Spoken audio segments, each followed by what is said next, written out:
After returning from my business trip, I found my wife locked up and freezing inside a 4SQFT room. Only a note on the door. Don't open, she's being punished. Signed, your daughter-in-law. I panicked. When they landed at the airport, surprise, 17 cops waiting. I'm glad to have you here.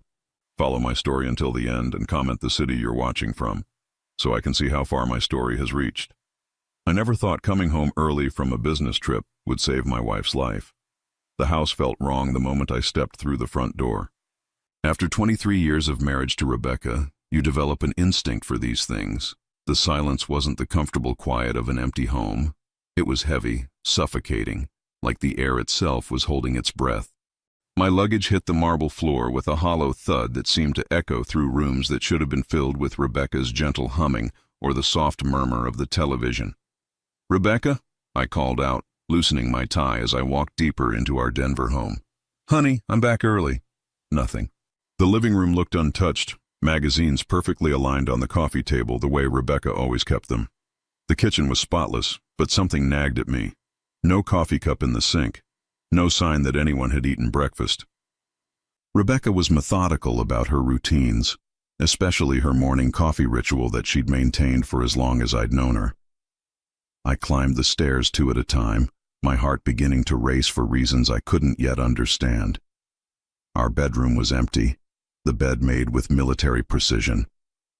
Rebecca's reading glasses weren't on her nightstand where she always left them. Her slippers weren't beside the bed. "Rebecca." My voice cracked slightly as I called louder this time. That's when I heard it. A faint sound coming from down the hallway, near the storage area we rarely used. It was so quiet I almost missed it, a soft whimpering like an injured animal trying not to make noise. I followed the sound, my stomach twisting into knots with each step. The hallway seemed longer than usual, stretching endlessly toward a door I'd barely paid attention to in years. It led to a small storage room we'd converted from an old dumbwaiter shaft, maybe 4 feet by 4 feet at most. We used it for seasonal decorations and old photo albums, but there was something on the door that made my blood freeze. A piece of paper taped at eye level with handwriting I recognized but had never seen so cold, so calculating. "Don't open. She's being punished for her disrespectful behavior toward me. She needs to learn her place in this household. Give her until tomorrow morning to think about what she's done. Mila." My daughter-in-law's signature sat at the bottom like a judge's verdict. The paper crumpled in my shaking hands as rage and terror fought for control of my thoughts. The whimpering sound came again, clearer now, and I realized with horror that it was Rebecca's voice. "Rebecca!" I shouted, my fingers fumbling with the door handle. It was locked from the outside with a simple slide bolt, the kind you'd use to keep children out of cleaning supplies. "Charles?" Her voice was so weak, so broken that I barely recognized it. "Charles, is that really you? I'm here, baby. I'm getting you out." My hands were shaking so badly I could barely work the bolt. When it finally slid free, the door swung open to reveal a sight that will haunt me for the rest of my life. Rebecca was curled in the corner of that tiny space, hugging her knees to her chest. She was still wearing her nightgown from 2 days ago, the blue one with tiny flowers that I'd bought her for our anniversary. Her usually perfect silver hair was matted against her head, and her lips had a bluish tint from the cold. The room had no heating vent, no light except what filtered in from under the door. "Oh my God, Rebecca, oh my God." I dropped to my knees and pulled her into my arms. She felt so small, so fragile, like she might break if I held her too tightly. She was shivering uncontrollably, and when she looked up at me, her eyes held a fear I'd never seen before. "I'm so sorry," she whispered against my chest. "I'm so sorry, Charles. I didn't mean to make her angry. I just asked about the groceries, and she said I was questioning her authority." "Sorry? Rebecca, you have nothing to be sorry for."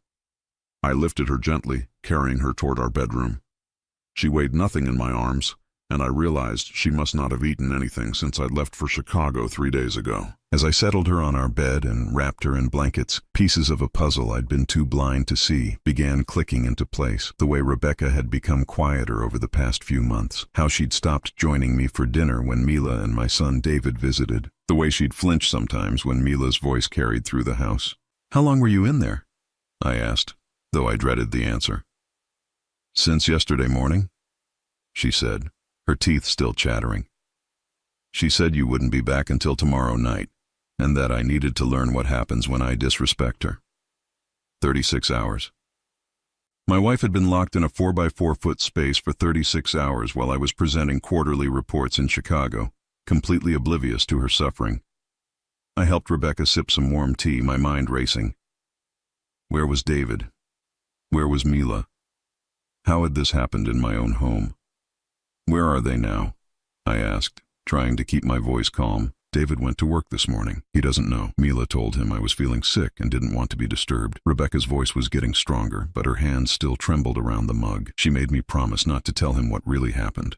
She said if I did, she'd make sure David chose between us, and we both know who he'd choose. The truth hit me like a physical blow. This wasn't the first time. The careful way Rebecca spoke about Mila's threats, the practiced fear in her voice, this had been going on for a while. How long has she been doing this to you? I asked, though I wasn't sure I wanted to hear the answer. Rebecca looked down at her hands, shame coloring her cheeks. It started small, little comments about how I load the dishwasher wrong or how I'm too old to understand modern parenting when she and David bring the kids over. Then she started making rules, in my own house, for my own wife. What kind of rules, Rebecca? She took a shaky breath. I'm not allowed to offer advice about the grandchildren. I can't rearrange anything in the kitchen when she's cooking. I have to ask permission before buying groceries because she says I waste money on things David's family doesn't need. Her voice grew smaller with each confession. Yesterday I asked why she'd thrown away the leftover roast I'd made for David. She said I was questioning her household management and that disrespect had consequences. I felt something dark and cold settling in my chest. My daughter-in-law had been systematically breaking down my wife, turning our home into her personal kingdom while I traveled for work, completely unaware that I was leaving Rebecca in the hands of a predator. Why didn't you tell me? The question came out harsher than I intended, and I immediately regretted it when I saw Rebecca flinch. Because I love you, she said simply. And because I was afraid you wouldn't believe me. Mila is so sweet when you're around, so helpful and caring. And David adores her. I thought maybe I was just being a difficult mother-in-law, too, set in my ways. The manipulation was breathtaking in its simplicity. Mila had isolated Rebecca, made her doubt her own perceptions, and then convinced her that speaking up would destroy our family. As I held my wife and felt her gradually stop shivering, one thought crystallized in my mind with absolute clarity. This would never happen again. But first, I needed to understand exactly what I was dealing with. The next 24 hours revealed a pattern of cruelty so methodical, so calculated, that I realized I'd been living with a stranger for the past year. Rebecca slept for 14 hours straight after I found her. While she rested, I sat in my study, staring at the walls and trying to process what I'd learned, but sleep wouldn't come for me. Every time I closed my eyes, I saw my wife curled up in that tiny space, and rage would surge through me so powerfully that I had to get up and pace. When Rebecca finally woke up the next morning, she looked more like herself. Color had returned to her cheeks, and the trembling had stopped. But there was something in her eyes that hadn't been there before. A wariness, like a deer that had barely escaped a hunter. I made coffee, I said, bringing her a mug. The good stuff from that little shop downtown you like. She smiled, but it didn't quite reach her eyes. Thank you, Charles, about yesterday. I don't want you to think less of me for not standing up to her. I sat on the edge of our bed, choosing my words carefully. Rebecca, I need you to tell me everything, from the beginning, all of it. She was quiet for a long time, her fingers wrapped around the warm mug like it was an anchor. Then slowly, the whole story began to unfold. It had started 8 months ago, just after David and Mila's wedding. They'd moved into the guest house on our property, a decision I'd encouraged because I wanted to be close to my grandchildren. At first, everything seemed perfect. Mila was helpful, always offering to cook dinner or help with household tasks when I was traveling. She was so charming, Rebecca said, her voice barely above a whisper. Always complimenting my cooking, asking for family recipes. She said she wanted to learn to take care of David the way I'd always taken care of you. But gradually, the compliments turned into corrections. Mila would suggest better ways to prepare David's favorite meals. She'd reorganize my kitchen cabinets while I was at my book club, claiming she was just trying to help make things more efficient. She said David had mentioned that I sometimes forgot things, and she was just trying to keep me from getting confused. Rebecca continued. When I told her I've never forgotten anything important in my life, she smiled and said that denial was often the first sign of memory problems. The gaslighting had been subtle but relentless. Mila would move Rebecca's reading glasses and then express concern when Rebecca couldn't find them.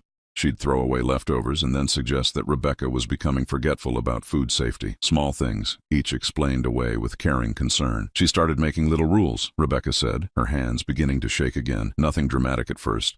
She said David was worried about our grocery budget, so she should approve any purchases over $50. She said the grandchildren had mentioned that my house rules were different from theirs, so she needed to make sure I wasn't confusing them with mixed messages.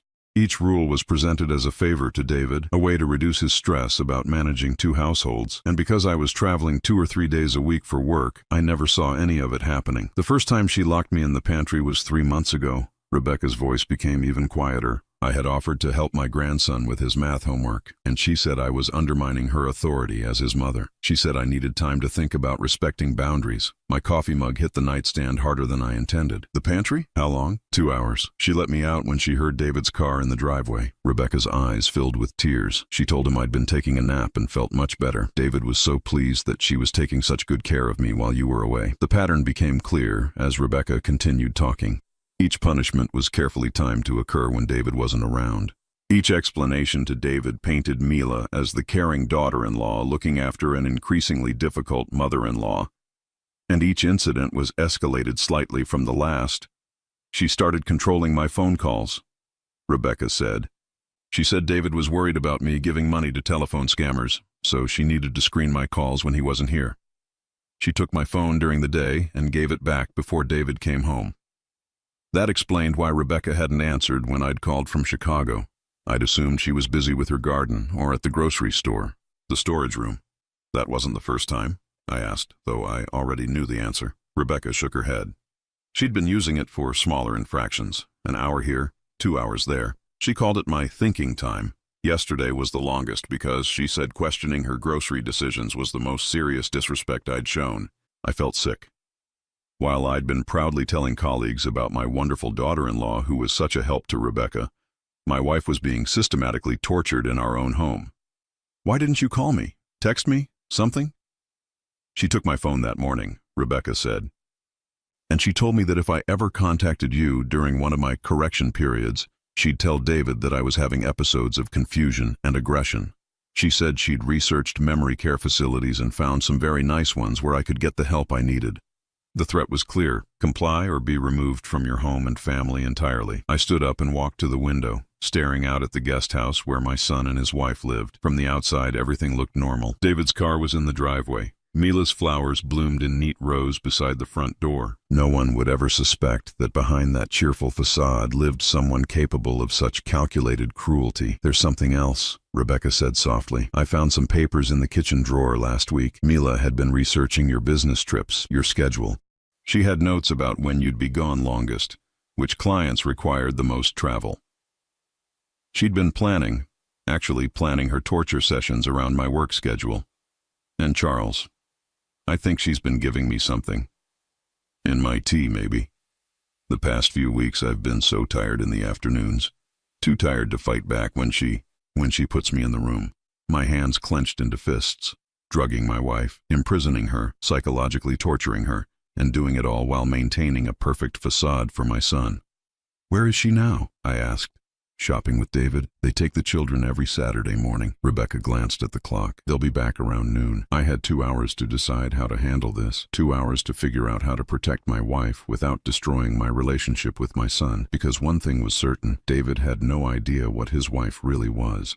But as I looked at Rebecca, still wrapped in blankets, still bearing the psychological scars of months of abuse, I realized something else with crystal clarity. I didn't care about preserving anything anymore. I only cared about making sure this never happened to my wife again. The question was, how do you prove that the perfect daughter-in-law is actually a monster? The sound of car doors slamming in the driveway sent ice through my veins. They were back earlier than expected. I glanced at Rebecca, who had gone pale, and instinctively pulled the blankets higher around her shoulders. It's okay, I whispered, though my heart was pounding. I'm here. She can't hurt you anymore. Through our bedroom window, I watched David helping the children out of Mila's silver SUV. My 8-year-old granddaughter Emma skipped toward the main house while 6-year-old Jake struggled with a bag of what looked like art supplies. They were beautiful children, innocent and happy.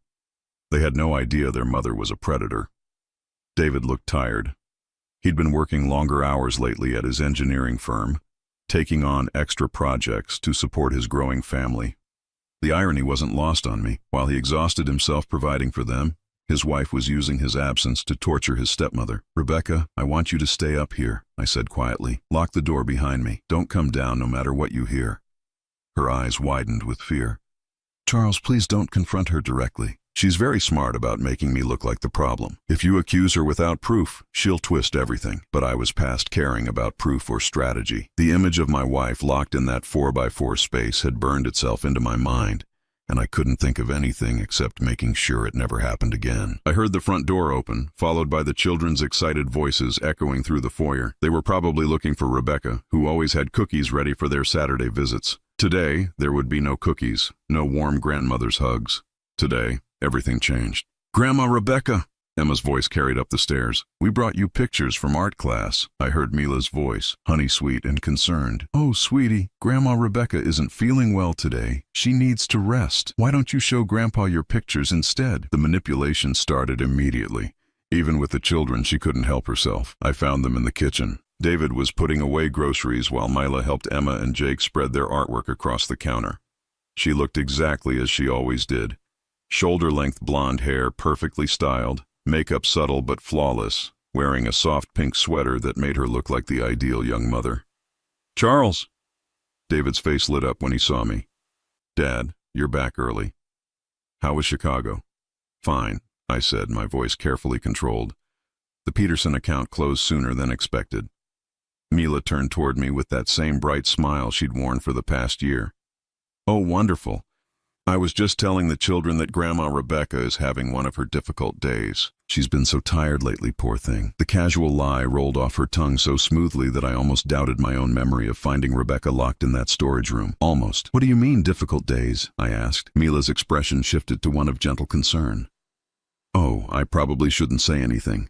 I know how much you love her, and I don't want to worry you unnecessarily." David looked up from the grocery bags, frowning. "Mila's been amazing, Dad. She's been keeping an eye on Rebecca while you travel. We've been a little concerned about some memory issues."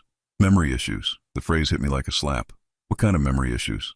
"Nothing serious," Mila said quickly, her hand resting on David's arm. "Just little things. Forgetting where she put items. Getting confused about conversations we've had. Yesterday, she seemed to think I'd moved her reading glasses when she'd simply misplaced them." I stared at her, marveling at the performance. She was rewriting yesterday's events in real time, turning Rebecca's imprisonment into a story about confusion and misplaced glasses. She was quite agitated about it. Mila continued, her voice full of sympathetic concern. "I suggested she spend some quiet time in the study to help her remember where she'd left them. Sometimes a change of environment helps with memory recall." The study. She was calling that storage room a study. "Where exactly did she spend this quiet time?" I asked. Something flickered in Mila's eyes, so briefly I almost missed it. "The small room off the hallway, you know, where you keep the photo albums." I thought being around family memories might help. David nodded thoughtfully. "That makes sense. Dad, maybe we should consider having her evaluated. Just to be safe." "Evaluated for what?" "Early dementia," David said gently. "Mila's been reading about it online. The signs can be subtle at first. My daughter-in-law had spent months gaslighting my wife and was now trying to gaslight me. The audacity was breathtaking. "I'd like to speak with Mila privately," I said. "David, could you take the children to the living room? I think there are some new books on the coffee table Emma might enjoy." David hesitated, clearly sensing tension he didn't understand. "Dad, is everything okay?" "Everything's fine," I lied. "I just want to thank Mila for taking such good care of Rebecca while I was away." After David shepherded the children out of the kitchen, I turned to face my daughter-in-law. Her mask had slipped slightly, and I could see calculation in her eyes as she tried to read my expression. "You found her," she said quietly. It wasn't a question. "I found my wife locked in a storage closet with a note from you saying she was being punished. Mila's face transformed, cycling through emotions like an actress trying on different roles. First came surprise, then hurt, then a carefully crafted confusion. "Charles, I think there's been a misunderstanding. Rebecca asked me to help her organize the storage room. She said she felt overwhelmed by the clutter and needed some time alone to sort through things. I put the note on the door to make sure David and I didn't disturb her." The lie was so smooth, so reasonable, that I could see how it might convince someone who hadn't seen what I'd seen. "She was locked in from the outside," I said. "The lock sticks sometimes," Mila replied without missing a beat. "Rebecca must have gotten confused about how to open it. Poor thing, she was probably frustrated and scared. No wonder she misremembered what happened." Every response was calculated to make Rebecca sound confused and unreliable. I was watching a master manipulator at work. "What about the other times?" I asked. "Other times?" Mila tilted her head, the picture of innocent confusion. "The pantry, the phone calls you've been screening, the rules you've been making for my wife in my own house." For just a moment, her mask slipped completely. I saw something cold and predatory in her eyes, something that assessed me as either a threat or an ally. Then the concerned daughter-in-law was back. "Charles, I'm worried about you," she said softly. "These accusations, they sound like the same confused stories Rebecca's been telling. Memory problems can sometimes run in families." The implication was clear. I was either lying or suffering from the same mental decline she was attributing to Rebecca. "I think you should consider," she continued, her voice gentle but firm, "that Rebecca might be manipulating you. Elderly people sometimes create elaborate stories to get attention, especially when they feel their independence slipping away." I stared at her, amazed by her ability to turn every accusation back on its accuser. She was suggesting that my wife of 23 years was not only mentally declining but also manipulative and attention-seeking. "The thing is, Mila," I said slowly, "I know my wife. I've known her for 23 years. And in all that time she has never once lied to me about anything important." Something shifted in Mila's posture. Her shoulders straightened, and when she spoke again, her voice had lost some of its sweetness. "People change, Charles. Age changes them. Stress changes them. Maybe the Rebecca you think you know isn't the Rebecca who exists today. Or maybe," I said, stepping closer, "the Mila I thought I knew never existed at all." For a long moment we stared at each other across my kitchen. The air between us felt electric with unspoken threats and accusations. Then Mila smiled, and it was the coldest expression I'd ever seen on a human face. "Be very careful, Charles," she said quietly. "David loves me. The children adore me. I've been nothing but helpful and caring to your family. If you start telling wild stories about me abusing Rebecca, people are going to wonder about your mental state too." The threat was delivered with perfect calm, but it was unmistakably a threat.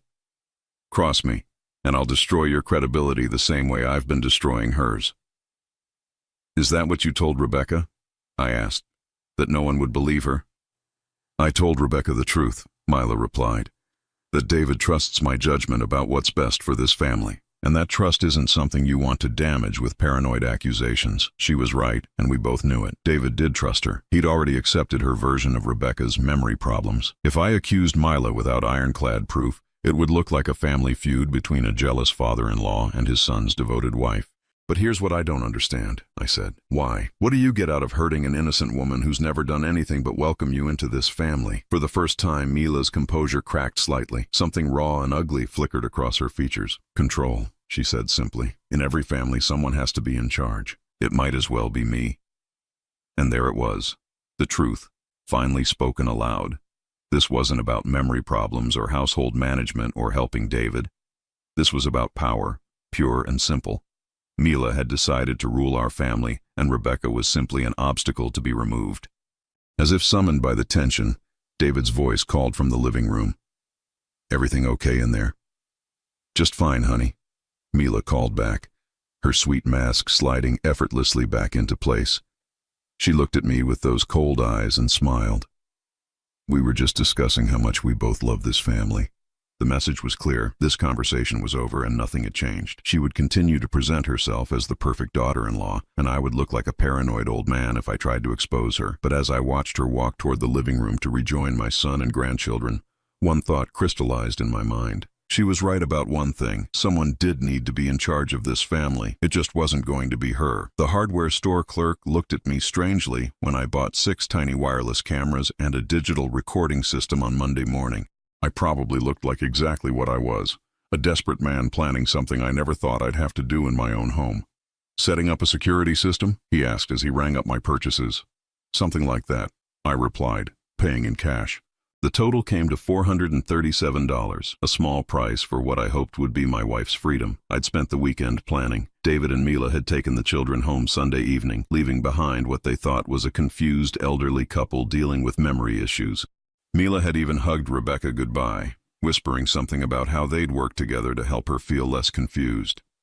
Rebecca had nodded and smiled, playing the role of the grateful but befuddled mother-in-law. But once they were gone, she'd broken down completely. "She's going to make David choose between us," Rebecca had sobbed in my arms. "And when he chooses her, I'll lose my grandchildren too." That night, as Rebecca finally slept, I'd sat in my study researching everything I could find about psychological abuse in domestic situations. What I discovered made my blood run cold. Mila's tactics weren't random cruelty. They were textbook manipulation techniques used by sophisticated abusers. The isolation, the gaslighting, the gradual escalation of punishments, the careful maintenance of a public facade, even the threats about memory care facilities. It was all part of a calculated campaign to break Rebecca's spirit and remove her as an obstacle to Mila's control. But the most chilling thing I learned was that this kind of abuse rarely stops with one victim. If Mila was capable of systematically torturing my wife, she'd likely done it before. I installed the first camera in the kitchen on Monday afternoon while Rebecca was at her book club. The device was no bigger than a button, designed to blend invisibly into the crown molding. The second went in the hallway outside the storage room, the third in our living room. The remaining 3 cameras went in places I hoped I'd never need them: the storage room itself, the pantry, and Rebecca's bedroom. If Mila was going to continue her campaign of terror, I was going to document every second of it. Tuesday morning, I called my assistant at the office. "Linda, I need you to reschedule the Morrison meeting. Move it to next week." "Of course, Mr. Harris. Should I cancel your trip to Portland as well?" I'd forgotten about Portland. 3 days of client meetings that I'd been looking forward to because they represented a potential $2 million contract. Now the thought of leaving Rebecca alone for 3 days made me sick. "Yes, cancel Portland. Tell them we'll reschedule for next month." "Sir, are you feeling all right? The Portland account is your biggest potential client this quarter." "I'm fine, Linda. I just have some family matters that need my attention." After I hung up, I found Rebecca in the garden, tending to her roses with the same careful precision she brought to everything in her life. She looked better than she had on Saturday, but there was still a brittleness to her movements, a hyper-awareness of her surroundings that broke my heart. "I canceled my Portland trip," I told her. She looked up, pruning shears frozen in her hand. "Charles, you can't stop traveling because of me. Mila will know something's changed. Let her know. Maybe it's time she understood that things are different now." Rebecca set down her tools and took my hands in hers. "Honey, you're not thinking clearly. If you suddenly start staying home, she'll adjust her behavior. We'll never be able to prove what she's been doing." She was right, of course. Mila was too smart to continue her abuse if she suspected she was being watched. But the thought of leaving Rebecca alone with her again made me feel physically ill. "There's another way," Rebecca said quietly. "Let me be the bait." "Absolutely not. Charles, listen to me. She thinks she's won. She thinks she's convinced you that I'm having memory problems. If you go to Portland as planned, she'll get overconfident. She'll make mistakes." I stared at my wife, amazed by her strength. 3 days ago, I'd found her broken and terrified in a storage closet. Now she was offering to put herself back in danger to catch her tormentor. "The cameras will record everything," she continued, "and if things get too bad, I'll call 911. But Charles, we need evidence, real evidence that no one can explain away." That afternoon, I taught Rebecca how to activate the recording system from her phone. It was a simple app that would capture footage from all 6 cameras simultaneously. If Mila tried anything, we'd have it documented from multiple angles. "Remember," I told her, "you don't have to endure anything for the sake of evidence. If she locks you up again, if she hurts you in any way, you call the police immediately." "I will," Rebecca promised. "But Charles, I need you to understand something. I'm not just doing this for me. I'm doing this for the next woman she targets." That stopped me cold. "What do you mean, the next woman?" Rebecca's expression grew troubled. I've been thinking about what you said, about how calculated her methods are. This isn't something she learned by experimenting on me. She's done this before. The possibility had occurred to me, but hearing Rebecca voice it made it feel more real and more terrifying. You think she's abused other people?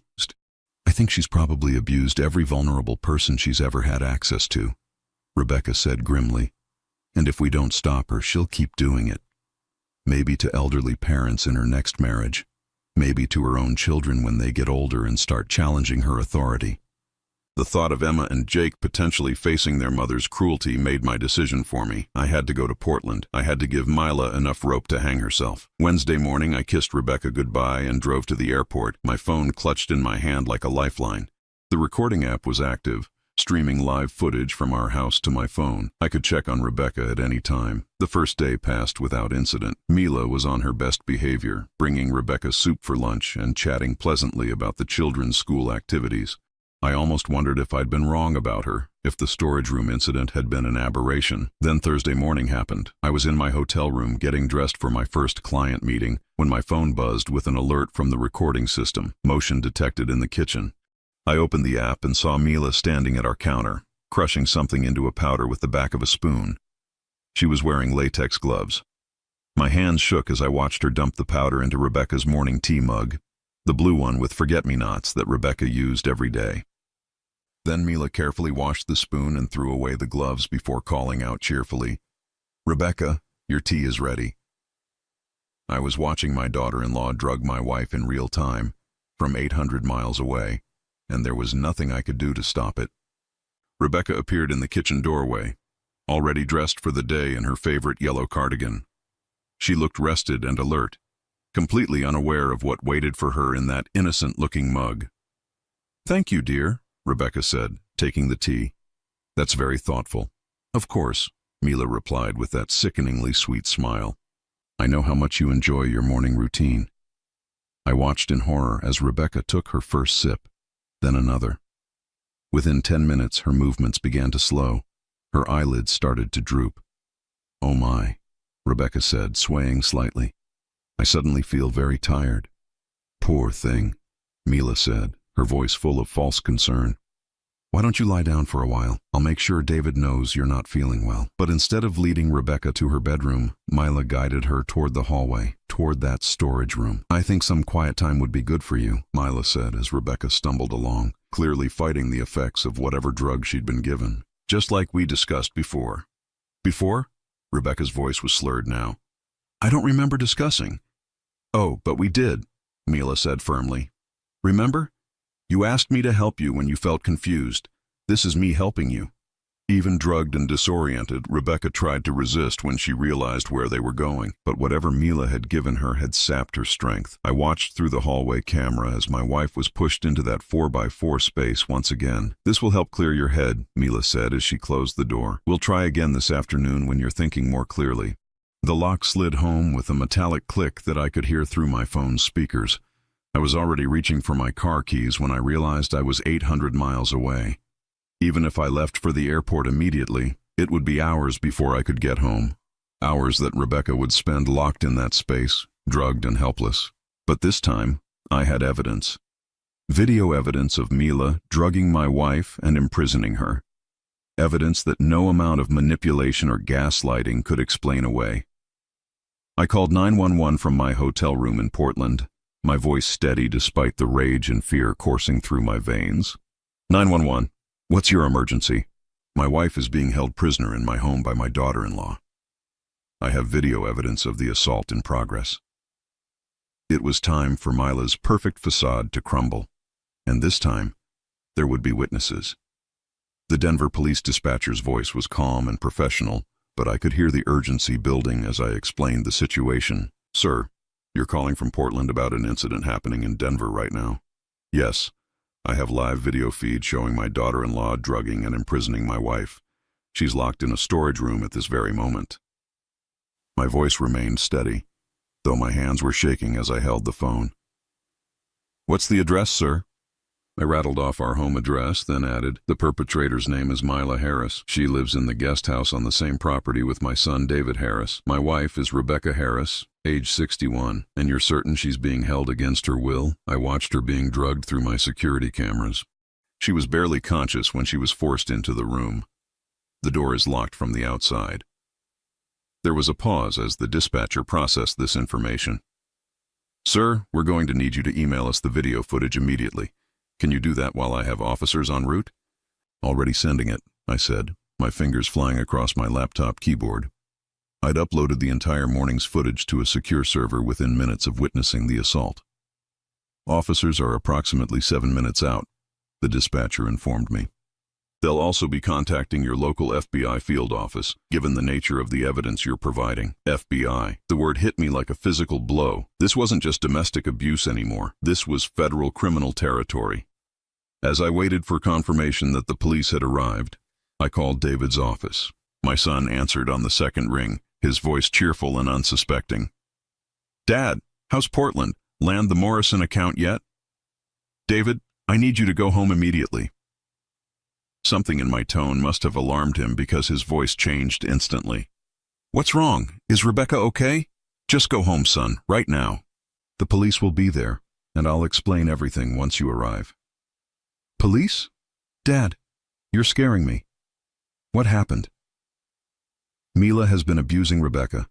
I have video evidence and she's being arrested as we speak. The silence on the other end of the line stretched so long I wondered if the call had dropped. Then David's voice came back, smaller and confused. That's impossible. Mila would never. Dad, are you sure you're okay? Maybe the stress of travel. Even faced with direct statements about his wife's criminal behavior, David's first instinct was to question my mental state. The manipulation had been that thorough. David, just go home. Look at the evidence before you decide what's possible and what isn't. 23 minutes later, my phone rang. It was an unknown Denver number. Mr. Harris, this is Detective Sarah Morrison with Denver PD. We've secured your wife and arrested the suspect. The relief that flooded through me was so intense I had to sit down on the hotel bed. Is Rebecca okay? She's conscious but appears to have been drugged. Paramedics are evaluating her now.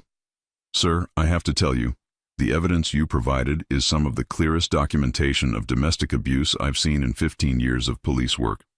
What about Mila? Mila Harris is in custody. We found her attempting to dispose of a prescription bottle when we arrived. The pills match what our preliminary field test identified in your wife's system. What kind of pills? Lorazepam. It's a sedative, often prescribed for anxiety. In the dosage we believe she was giving your wife, it would cause disorientation, memory problems, and extreme drowsiness. Memory problems. Mila hadn't just been psychologically gaslighting Rebecca. She'd been chemically inducing the very symptoms she was claiming to be concerned about. Detective, there's something else you need to know. I believe my wife isn't Mila's first victim. What makes you say that? The methods were too sophisticated, too calculated. She knew exactly how to isolate Rebecca, how to manipulate my son, how to create a cover story that would explain away any complaints. This took planning and experience. We're already looking into that, Mr. Harris. Can you fly back today? I'm leaving for the airport now. The flight home was the longest 3 hours of my life. I kept checking my phone for updates, but all I got were brief texts from Detective Morrison. Rebecca stable. Suspect in booking. Your son arrived at scene. That last message worried me the most. How was David processing this? His wife of less than a year, the mother of his stepchildren, was sitting in a jail cell charged with drugging and imprisoning his stepmother. The woman he loved and trusted had been systematically torturing the woman who'd helped raise him. I found David in the hospital waiting room, his head in his hands. He looked like he'd aged 10 years in the past 6 hours. When he saw me, he stood up slowly, his face a mask of confusion and grief. I watched the videos, he said quietly. All of them. The police made copies of everything from your security system. David, I'm sorry. I know this is devastating. He shook his head. How did I not see it? How did I live in the same house and not know my wife was torturing my stepmother? Because she was very good at hiding it, and because she made sure you were never around when it happened. David slumped back into his chair. The kids, Dad. What am I going to tell Emma and Jake? Their mother is in jail for criminal abuse. I finished gently. And you're going to tell them the truth, in age-appropriate terms, that their mother made some very bad choices and needs help. The detective said there might be other victims. Other families she's done this to. I sat down beside my son, choosing my words carefully. David, I need to ask you something, and I need you to think before you answer. Has Mila ever mentioned previous relationships, other families she was close to? David was quiet for a long time. Then he said, she was married before. Her first husband died in a car accident when she was 25. She helped take care of his elderly mother for the last few months of the woman's life. A chill ran down my spine. What happened to the mother? She died in a nursing home. Mila said it was very sudden, some kind of medication reaction. She was heartbroken about it. We stared at each other as the implications sank in. How many elderly, vulnerable people had Mila had access to over the years? How many had suffered in silence, dismissed as confused or difficult? Dad, David said suddenly, there's something else, something I should have mentioned before. What? 3 months ago, Mila suggested we take out a life insurance policy on Rebecca. She said it was just being practical, since Rebecca was getting older and we were living so close. I thought it was morbid and told her no. The final piece of Mila's plan crystallized in my mind. She hadn't just been trying to control Rebecca. She'd been trying to eliminate her entirely. The psychological abuse, the drugging, the isolation. It was all designed to make Rebecca appear mentally unstable. And once that foundation was laid, an accident or suicide would have seemed tragically plausible. Detective Morrison needs to know about the insurance conversation, I said. I already told her. Dad, how close did we come to losing Rebecca entirely? Before I could answer, a doctor in scrubs approached us. Mr. Harris, I'm Dr. Patel. Your wife is asking for you. I found Rebecca sitting up in a hospital bed, an IV in her arm, but color back in her cheeks. She looked more alert than I'd seen her in months. How are you feeling? I asked, taking her hand. Clearer than I have in weeks, she said. Dr. Patel says she was giving me lorazepam regularly. That explains so much. The fatigue, the confusion, the memory gaps. You're going to be okay. We're all going to be okay. Rebecca squeezed my hand. What happens now? Now she faces justice, real justice. But even as I said it, I knew the legal process would be long and difficult. Mila was smart, manipulative, and had financial resources. She'd hire good lawyers who would try to minimize her crimes, paint her as a troubled young mother who made mistakes. As if reading my thoughts, Detective Morrison appeared in the doorway. Mr. and Mrs. Harris, I have some news you'll want to hear. Good news or bad news? Rebecca asked. Depends on your perspective. We contacted law enforcement in Mila's previous city of residence. Turns out she was investigated 2 years ago in connection with the suspicious death of an elderly man she was caring for. The case was closed due to insufficient evidence, but the pattern of behavior matches what happened here exactly. So there were other victims, I said, at least 3 that we've identified so far. All elderly, all vulnerable, all isolated from their support networks before the abuse began. The difference is, you had the foresight to document everything. Your evidence doesn't just prove what she did to your wife, it reopens all those previous cases. Rebecca looked at me with tears in her eyes. We stopped her. You stopped her, Detective Morrison corrected, and probably saved lives in the process. As I sat in that hospital room, holding my wife's hand and watching her strength return, I realized something profound had changed. Not just our circumstances, but us. We'd been through hell together, and we'd emerged stronger. Mila's reign of terror was over, but our real life together was just beginning again. 6 months later, I stood in the kitchen of our new home in Boulder, watching Rebecca tend to her herb garden through the window above the sink. The morning light caught the silver in her hair, and for the first time in over a year, she looked truly peaceful. We'd left the Denver house 3 months after Mila's conviction. Too many dark memories lingered in those rooms. Too many shadows of the woman who'd tried to destroy my wife's spirit. David had understood completely. In fact, he'd been the one to suggest we make a fresh start somewhere new. The legal proceedings had moved faster than anyone expected. Mila's defense team had tried every strategy they could think of, claiming Rebecca was a difficult patient who required strict management, suggesting that I had fabricated the video evidence, even attempting to paint Mila as a victim of postpartum depression who'd made poor decisions. None of it worked. The evidence was too clear, too comprehensive. Video footage of her drugging Rebecca, audio recordings of her threats and manipulations, physical evidence of the prescription drugs she'd been stealing from her mother-in-law's purse during family visits. But the case that sealed her fate came from an unexpected source. Detective Morrison had contacted Mila's first husband's family, and his sister had driven down from Montana to testify. She told the court about strange incidents during the last months of their mother's life. How Mila had insisted on managing all of the elderly woman's medications. How she'd convinced everyone that the mother was becoming paranoid and difficult.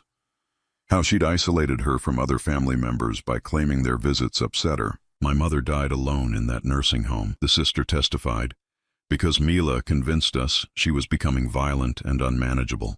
We trusted her judgment because she seemed so caring, so dedicated. Now I understand we weren't protecting our mother from confusion. We were abandoning her to an abuser. The pattern was undeniable. 3 families, spanning 7 years, all with the same story. Elderly or vulnerable family members who suddenly became difficult under Mila's care. Incidents explained away as medical issues or age-related decline. Family members gradually convinced that their loved ones needed professional management that only Mila could provide. The judge sentenced her to 12 years in prison on multiple counts of elder abuse, assault, and conspiracy. No possibility of parole for the first 8 years. David had asked for primary custody of Emma and Jake, and Mila's family hadn't contested it. They were as shocked as everyone else by the revelations, and her parents had quietly moved to Florida, leaving no forwarding address. The children were seeing a counselor to help them process their mother's actions, but they were resilient. Children often are. "Grandpa Charles," Emma had said to me just last week, "I'm glad Grandma Rebecca doesn't have to be sad anymore." Out of the mouths of babes, Rebecca came inside from the garden, her hands dirty and her face glowing with satisfaction. "The basil is really taking off," she said, washing her hands at the sink. "I think we'll have enough for pesto all summer." "Good," I said, wrapping my arms around her from behind. "You know how much I love your pesto." She leaned back against me, and I marveled at how solid she felt, how present. For months after the trial, she'd seemed fragile, like she might disappear if I didn't hold on tight enough. But gradually her confidence had returned. Her laugh came easier. She'd stopped looking over her shoulder whenever we went out. "David called this morning," she said. "He wants to bring the kids up this weekend for hiking." "How's he doing?" "Better. He's seeing someone, apparently. A teacher at Jake's school. He sounds happy when he talks about her." David's recovery had been almost as difficult as Rebecca's. The guilt of not protecting his stepmother, of being manipulated so completely, had nearly broken him. But therapy had helped. And time had helped more. He was rebuilding his life, learning to trust his instincts again. "I'm proud of him," I said. "It takes courage to start over." "Yes," Rebecca agreed. "It does."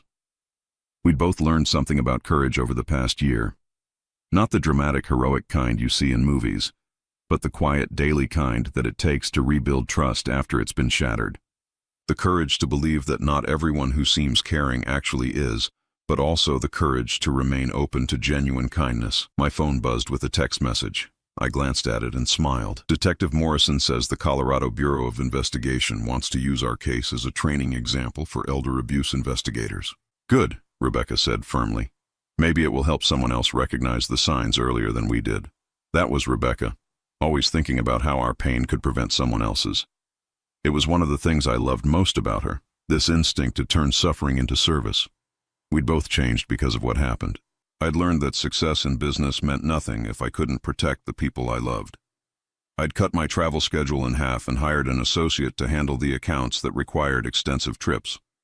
Money mattered less than being present for the people who truly mattered. Rebecca had changed too, but in unexpected ways. She'd become stronger, more assertive. She'd started volunteering at a domestic violence shelter, using her experience to help other women recognize manipulation tactics. She'd learned to trust her instincts instead of doubting herself when something felt wrong. "I keep thinking about something Detective Morrison said," Rebecca mentioned as she started preparing lunch. "About how Mila probably would have escalated if we hadn't caught her." "The insurance policy conversation," I said grimly. "Yes, Charles. I think she was planning to kill me. It wasn't the first time we'd discussed this possibility, but it still sent a chill through me. The systematic drugging, the psychological manipulation designed to make Rebecca appear unstable, the attempt to isolate her from all support, it all pointed toward a plan that went far beyond simple abuse. "But she didn't," I said. "We stopped her." We stopped her because I was lucky enough to marry a man who actually pays attention to his wife, Rebecca said, kissing my cheek. And because I was stubborn enough to survive until you got home. You were brave enough to be bait, I corrected. You put yourself at risk to get the evidence we needed. We both did what we had to do. After lunch, we drove to David's house to pick up a box of photo albums he'd saved from our old place. As we sorted through them later that afternoon, I found myself looking at pictures from Mila's wedding with new eyes. There she was in her white dress, radiant and beautiful, surrounded by family and friends who had no idea what she was capable of. David looked so happy beside her, so proud and optimistic about their future together. Do you think there were signs we missed? I asked Rebecca, showing her the wedding photos. She studied the pictures thoughtfully. I think there were signs I dismissed because I wanted to believe she cared about our family. The way she immediately tried to change our routines, how she always had suggestions for improvements to everything I did. But I thought that was just her being helpful, and I was traveling too much to notice anything at all. We can't change what happened, Charles. We can only make sure it never happens again. That evening, as we sat on our new deck watching the sunset paint the mountains purple and gold, Rebecca brought up something that had been on both our minds lately. I've been thinking about forgiveness, she said quietly. Forgiveness, not for her. I'll never forgive what she did, and I don't think I should. But forgiveness for myself. For being so easily manipulated. For not trusting my own perceptions sooner. I took her hand. You have nothing to forgive yourself for. You were victimized by someone who was very good at what she did. I know that intellectually, but sometimes I still feel stupid for not seeing through her act. Rebecca, you trusted someone who presented herself as trustworthy. That doesn't make you stupid. It makes you human. She squeezed my hand. When I was locked in that room, especially the last time when she drugged me, I kept thinking about all the things I should have said to you over the years. All the times I should have told you how much you meant to me instead of just assuming you knew. I knew, I said softly. But I want to say them now, while I can. Charles, you saved my life. Not just by coming home early, not just by installing those cameras. You saved my life by believing me when I told you what happened, by taking action instead of just hoping things would get better. Tears stung my eyes. You saved yourself, Rebecca. You survived until I could help. You were strong enough to endure what she put you through and still brave enough to help catch her. We saved each other, she said simply. As darkness fell and the first stars appeared over the mountains, I thought about how different our lives were now compared to a year ago. We'd lost our old house, our sense of safety, our naive trust in appearances. But we'd gained something too. A deeper appreciation for each other, a clearer understanding of what really mattered, and the quiet satisfaction of knowing we'd prevented other families from going through what we'd endured. Do you ever regret not just moving away after we found out what she was doing? Rebecca asked. We could have left town, started over, avoided the whole legal mess. Never, I said without hesitation. If we just disappeared, she would have found other victims, probably already had them picked out. David mentioned that she'd been asking a lot of questions about his co-workers' families, especially the ones with elderly parents. Exactly. We didn't just save ourselves, we saved people we'll never even meet. Rebecca was quiet for a moment, then said, I'm proud of us. Me too. We sat in comfortable silence, watching the lights come on in the valley below. Tomorrow would bring its own challenges. David was still healing, the children still needed stability and support, and we were still rebuilding our sense of security. But tonight, sitting together on our deck in our new home, we were simply grateful. Grateful for survival, grateful for justice, grateful for the chance to grow old together without fear, and grateful for the hard-won knowledge that love isn't just about the good times. It's about standing together when evil tries to tear you apart. Sometimes the greatest victories are quiet ones. Sometimes freedom doesn't announce itself with fanfare. It simply settles over you like peace, warm and sure, and absolutely unshakable. This was our quiet victory, our silent liberation, and it was enough.